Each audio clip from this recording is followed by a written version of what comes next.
breath. Well, Jay, Lisa, thank you so much for taking the time to come on our show today to chat about the Emu War. I know a lot of our listeners are very, very excited about this film, so thank you so much for taking the time to chat to us today. Oh, pleasure. Thanks for having us. Yeah, happy to talk about it. So tell us a little bit about where the idea for this film first came about. So we were actually brought the idea by one of our co-writers, Jonathan Schuster.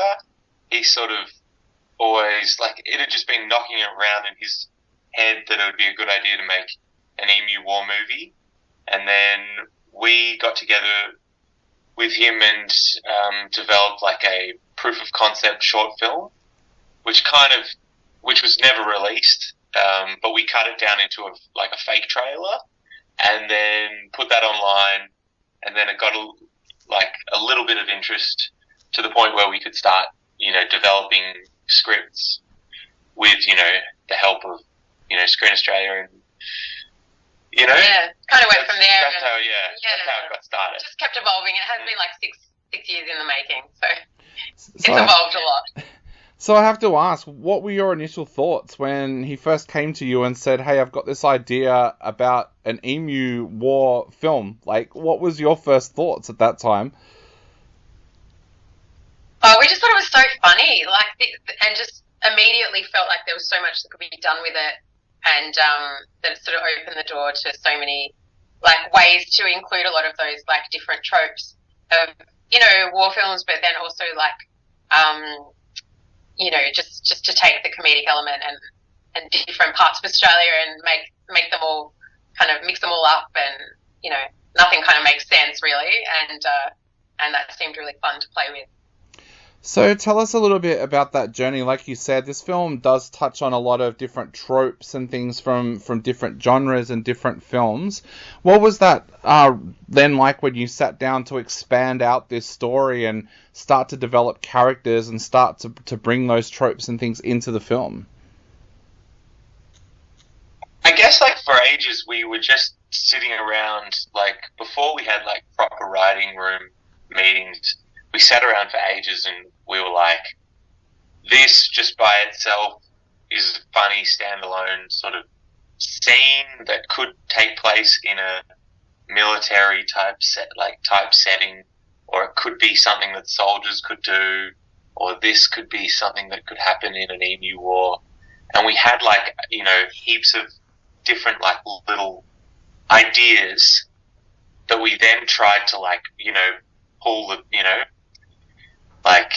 you sort of connect them, the dots and go okay, so if we've established this back here, it's this could be used for that, for this over there.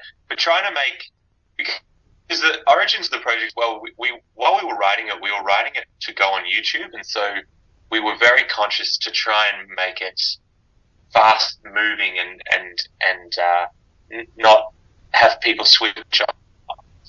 Yeah. So we kind of, the pace is, we tried to make it as fast paced and as kind of joke heavy, I guess. There's not, even though there's moments of where it's just telling story it really does all the build ups lead to a joke. So I think that's kind of how it evolved. Yeah. Yeah, and then lots of those little stories kind of came together to build the script, but then heaps of stuff got lost that didn't make it into the script. Yeah. The one question I keep on getting when people find out that I've seen the film is, what are the emus like? That is the one question.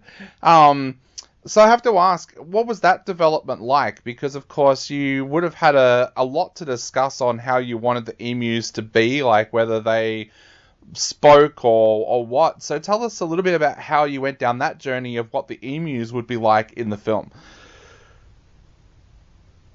Well, I think we wanted them to be, besides the Queen, I think we wanted the other emus to be as realistic as possible. I mean, as realistic as you can get with a puppet. So, we didn't mind if they looked a bit silly, a bit wonky, but we kind of wanted it to feel like, just a puppet version of an emu, which I think that, we feel like we achieved with those. And then the Queen, we just wanted her to be gross and intense and like full on, like unexpected, I guess. Yeah. Yeah. So tell How us. would you answer that question if I asked you? I'm still trying to keep it a secret for them. Like, I don't want people, like, I don't want to give that away, because I think that was one of the big things for me as well, was, I wonder what they will look like kind of thing. But I think you nailed it then. But I have to ask about the puppets themselves. How long did they take to develop? Like, was that something that, because I know from the past when people have put together puppets and animals for films like that, it's been the hardest part of the journey. What was that like for you? It was awesome. It was like we worked with like a great puppet fabricator named Jess Knight and her team at the Puppet Smithery, and they're amazing. And just we just sort of said, had a couple of meetings and just said, this is what we're thinking, and then they just went off and made these amazing puppets, and relatively quickly, like 'cause I think it was just the team jumped on it, and it was amazing what they did. Yeah. So what did you find the most challenging part of this film? VFX. Yes. Um, We had only done very minimal VFX in the past, so we were completely unprepared for what for how big it would be, really. Like, you shoot things and you go, oh, we'll do this and that, and without having a super great understanding of it, it's been a real learning process and a real journey to figure out like what's required. I have full respect to VFX artists. It's amazing what they do. But definitely been the most challenging to kind of get that over the line, and a reality check on how it works. Yeah, it's such a big part of our film, which we could have cut it down in the shooting process. Like, we were just like, I get that, and I do this, and then that's all incredibly difficult. Yeah. But we're getting there, and it's going to look great.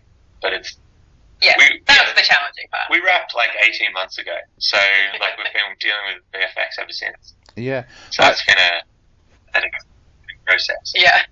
The young filmmakers that listen to this show are probably asking that question. How did you overcome that? Because, of course, special effects can make or break a film. Like, I don't know how many times I haven't been sitting in a cinema when dodgy special effects come on screen and people laugh or stuff like that. So it can make or break a film. How did you overcome not knowing a lot about special effects to get to the point where it looks so good in the film? Well, I think that it's we were lucky. I think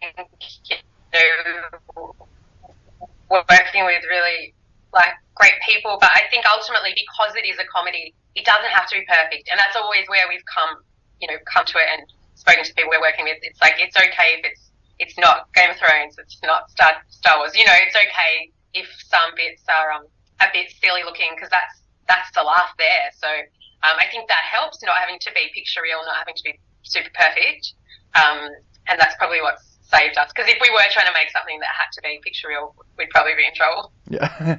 I wanted to ask you about the casting as well. You guys got such an amazing cast that really enhances the comedy of this film. Tell us a little bit about your casting process. Were these people you had in mind all the time? I think pretty much, yeah. A lot of the people are friends, because the whole team sort of started in stand-up comedy, so we've kind of everyone that's in it is probably predominantly just a friend of ours, really. But they're also talented that they were the perfect people. I mean, we certainly did auditions and we certainly cast some roles unknown, but I think, ultimately we're just lucky to be, I guess, in that world where there's so many talented people. Now, of course, this month for us here at Subculture, we are celebrating Everything Monster Fest. Tell us a little bit about how you feel about being the closing night film and having the world premiere of the Emu War at Monster Fest. Really excited. Yeah. Really nervous. Yeah. We want people to come along and laugh a lot. Yeah. And, Yeah, it's so exciting. I mean, it's it's just so fun. There'll be like, a big event. I mean, originally before this we were thinking, we'll just do a little like cast and crew screening or do some kind of, thing to premiere it. But it's really exciting. It's going to be at a really fun festival, and hopefully be like a lot of people coming that are interested in this kind of comedy, and it might, it feels like it'll be the right crowd. So we're excited to see what people think. Definitely. See if they laugh, see if they don't. And for people that can't get along to Monster Fest, have you got plans, or do you know anything about the future of the film after Monster Fest, or is that all under wraps at the moment? It's kind of still in the works. There'll probably be other festivals, internationally. So once that's kind of done, once it's had its lifespan in the festival world, then we're hoping it'll be out there, more accessible for people to see it. So stay tuned. But I reckon, there'll be info to come on that soon. Awesome. Well, I know we're running out of time very, very quickly. So to finish off, what would you like to say to people out there who are going out to buy closing night tickets to Monster Fest to see the Emu War? I hope you like comedy. I hope you... Thanks for coming along to the film. If you're easily... No refund? Yeah. Don't be offended by anything. No, I don't. No, it's just crazy. It's a crazy show. Expect something weird. Yeah. But really fun. Very funny, I think. So, just go in expecting to have a really fun time, I reckon.